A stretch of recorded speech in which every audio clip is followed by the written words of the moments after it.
है कि जनरली जो वरिष्ठ होते हैं हम उनको बाद में सुनने के लिए बैठे रहते हैं, लेकिन आज हमने एक नया प्रयोग किया है कि हम वरिष्ठ जनों को पहले सुनेंगे, क्योंकि सब बड़े फ्रेश मूड में बैठे हैं यहाँ पर, तो निश्चित रूप से उनकी कई बातें हमारे ध्यान में बहुत अच्छे से आएंगी।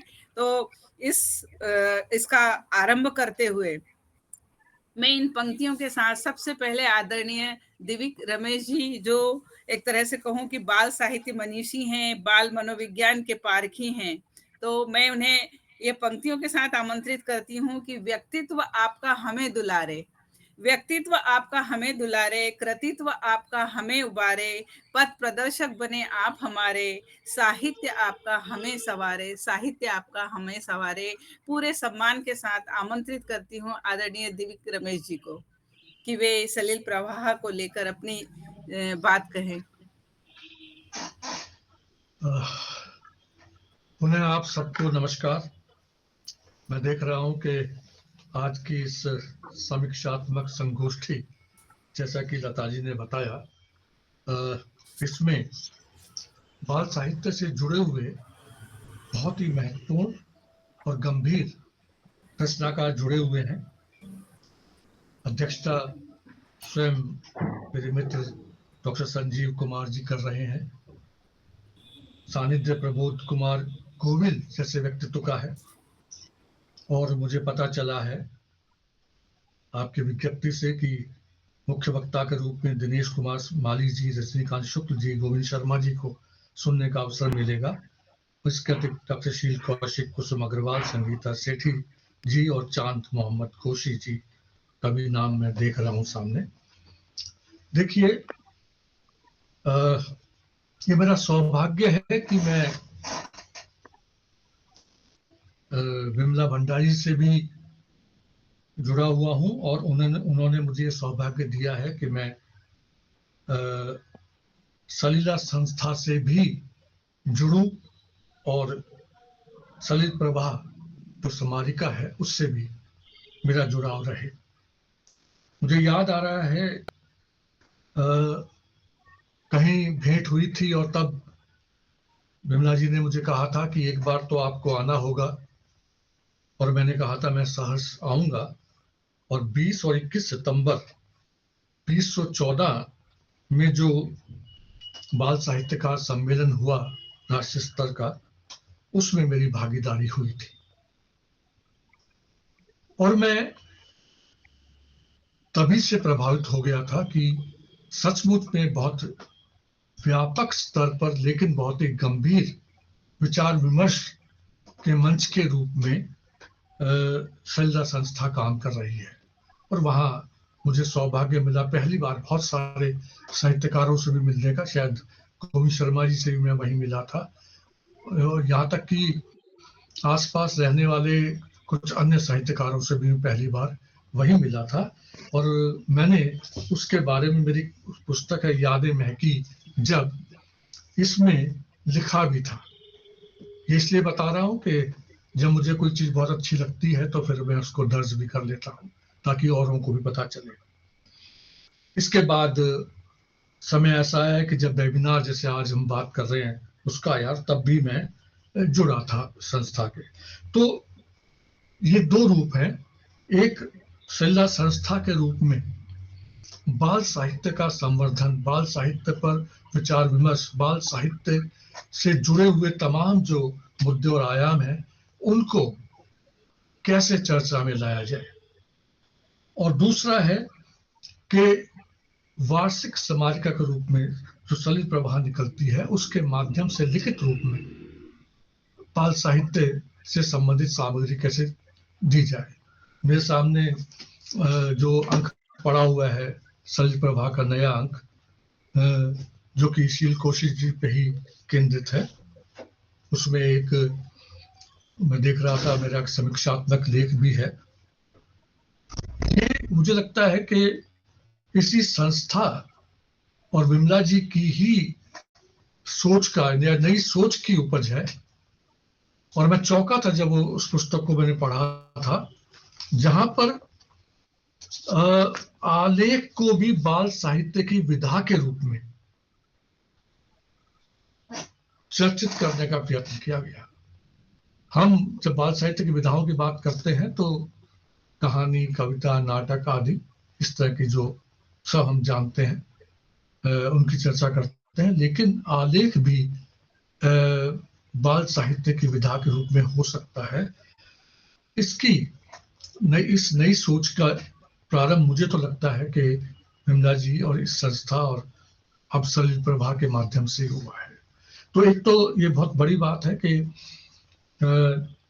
केवल जैसा प्राय होता है कि जो हो रहा है उसी में से छांट के उसी में से कुछ दे दिया जाए, और एक ये बात है कि कुछ नया भी, नई दिशा में भी सोच करके सामग्री जुटाई जाए, लिखवाई जाए, प्रेरित किया जाए।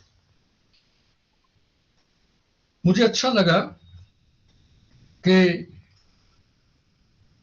मैं देख रहा था कुछ अंक जो सलिल प्रभा के मेरे सामने थे, और मैं विशेष रूप से यहाँ जो जुड़े हुए हैं उनसे तो कह ही रहा हूं, वो और आगे बढ़ाएं कि इसमें जो प्रकाश तातेड़ जी संपादकीय लिख रहे हैं और विमला जी जो किसी भी शीर्षक के अंतर्गत अपने विचार प्रस्तुत कर रही हैं, उनका महत्व बहुत ज्यादा है। मुझे तो पढ़ करके ऐसा लगा, यानी उसमें वो तमाम चीजें आती हैं जो आज के बाल साहित्य के स्वरूप को निर्धारित करने में बहुत मददगार हो सकती है। ऐसा उदाहरण मिलता है, वो बच्चे की बात भी आती है, बाल साहित्य की बात आती है। एक बच्चा के बारे में जब ये बताती है कि वो आज के बच्चे की मानसिकता को लेकर के, कि उससे जब दूसरा बच्चा कहता है कि देर हो जाएगी स्कूल में जाने, तो शिक्षिका जो है वो डांटेगी, तो बच्चा कहता है क्यों डांटेगी, क्या स्कूल उसके बाप का है? आप जरा सोच के देखिए, मैं तो झंझना गया था। और उसके साथ जुड़ी हुई जो बात आई, जो प्राय सभी अंकों में आ रही है, वो ये है कि इसका कारण क्या है। उसका कारण परोक्ष रूप से और प्रत्यक्ष रूप से बताया गया है।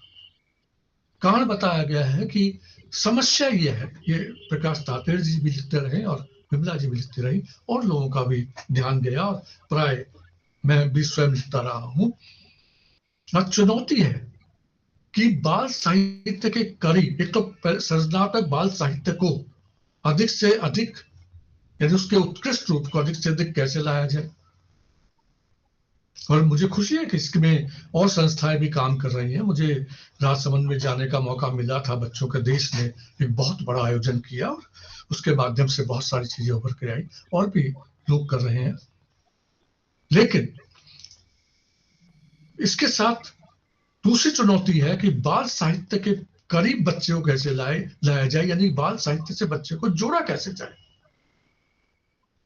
और मैं तो सोचता हूं कि इस विषय पे तो अधिक से अधिक सोचने की जरूरत है कि बाल साहित्य से बच्चे को कैसे जोड़ा जाए। इसमें कई चीजें जुड़ी हुई हैं। इसमें यह भी है कि बाल साहित्य कैसा लिखा जाए कि बच्चे को जो आकर्षित लगे, बच्चे को जो अपनापन दे सके। आज ये बहुत बड़ी समस्या है, और हमारे यहाँ इस बात को लेकर बड़े कुछ भिन्न विचार भी मिलते हैं। और बहुत सारा बाल साहित्य ऐसा लिखा, जो मुझे कहने दीजिए, क्षमा चाहते हुए कह रहा हूं, कि बहुत सारा बाल साहित्य जो थोपने वाला है, जबकि हम बड़े तो जानते हैं कि हम कितना पसंद करते हैं कोई हम पे कुछ चीजें थोपे, तो हमसे बात करे, हमें अपना बनाकर सोचे, अपने मित्र बना के सोचे। तो रचना मित्रवत हो, बालक के प्रति मित्रवत दृष्टिकोण हो, इस तरह का साहित्य, तो ये बहुत बड़ी जिम्मेदारी हो जाती है कि हम देखिए, जैसे मैं लिख रहा हूं, मैं नहीं कहता कि मेरी हर रचना एक स्तर की होगी, लेकिन जब संपादक रूप में आप चयन करते हैं तो वहां कोशिश की जानी चाहिए कि ऐसी रचनाओं को ही सामने लाया जाए जो कि सचमुच में इस योग्य हो कि वो बच्चे तक पहुंचे। मुझे अच्छा लगा ये इसमें शील कौशिक जी का साक्षात्कार है, उसमें एक प्रश्न समीक्षा के बारे में पूछा गया। तो उस प्रश्न के उत्तर में कहा गया कि भाई, समीक्षा करते हुए भी आज डरते हैं लोग। कमियां बता नहीं पाते। अब कमियां बताने का ढंग होता है, कमियां बताने में भी थोड़ी हिम्मत ढंग से बताई जा सकती है, लेकिन इसके साथ साथ जो गुणवत्ता है उसको भी रेखांकित किया जाना चाहिए। तो कुल मिला के मैं ये कहना चाहता हूं कि सलिल प्रभा पत्रिका समारिका के माध्यम से बहुत सारे ऐसे प्रश्न उठाए जा रहे हैं जो आज बहुत जरूरी है, उसकी तरफ ध्यान दिया जाना चाहिए। मैं तो संस्था के गीत से ही बड़ा अभिभूत हो गया था, और उसमें जो कहा गया, वृद्धो जवान आओ, बच्चों कलम उठाओ, सस्ती है कार्यशाला सलिला के में नव सृजन की। और इसके साथ ही बहुत सही लिखा है प्रकाश तातेर जी ने कि स्लम्बू जैसी जो जगह है, और मुझे जब मैं पहली बार जा रहा था तो मैंने कहा भी था सर बिरला जी से या किसी से कहा था कि भाई मुझे पता चला है कि ये आदिवासी इलाकों में आता है, तो अगली कार्यशाला आदिवासी इलाकों में करवाइए, ठेठ वहीं पर, स्लम्बूर को भी छोड़िए, ताकि हम लोगों को कम से कम पता तो चले कि वहां बच्चों का जीवन कैसा है, वहां के बच्चे कैसे हैं, और एक नया तरह की दृष्टि से हम लिखें। तो लेकिन बहुत ठीक लिखा इन्होंने कि हम अंधकार को क्यों धिक्कारें, एक दीप जलाएं और उजियाला लाएं।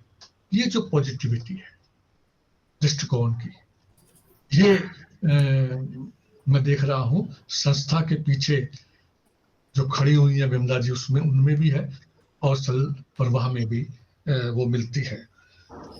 और एक बहुत अच्छी बात मुझे विकास दवे जी की लगी, उन्होंने अपने एक उसमें लिखा है कि देखिए ये लिखना भी बड़ा साहस का काम है। किसी संस्था में काम करते हुए आप लिख रहे हैं, तो लिखा है विकास दवे जी ने, मध्य प्रदेश की साहित्य अकादमी के बाद आने के बाद मेरा मत और भी दृढ़ हुआ है कि असरकारी काम ही असरकारी होते हैं। ये जो लिखा है, आप जब सोचिए, बहुत सारी बंधन होते हैं, बहुत सारी तथाकथित मर्यादाएं होती हैं जहां आप स्वतंत्र रूप से नहीं कर सकते, लेकिन ये संस्था तो ऐसी है जहां पर हम सब मिल करके अपने सुझाव दे करके एक अच्छे ढंग से काम कर सकते हैं, निर्भीक होकर काम कर सकते हैं।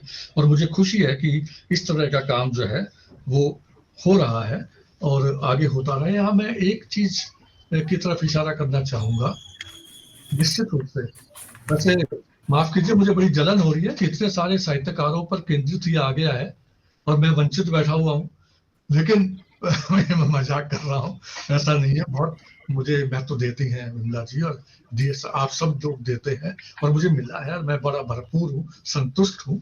लेकिन मैं ये बात जो कह रहा हूँ वो असल में अपने अन्य साथियों की तरफ से कह रहा हूँ जो भी है।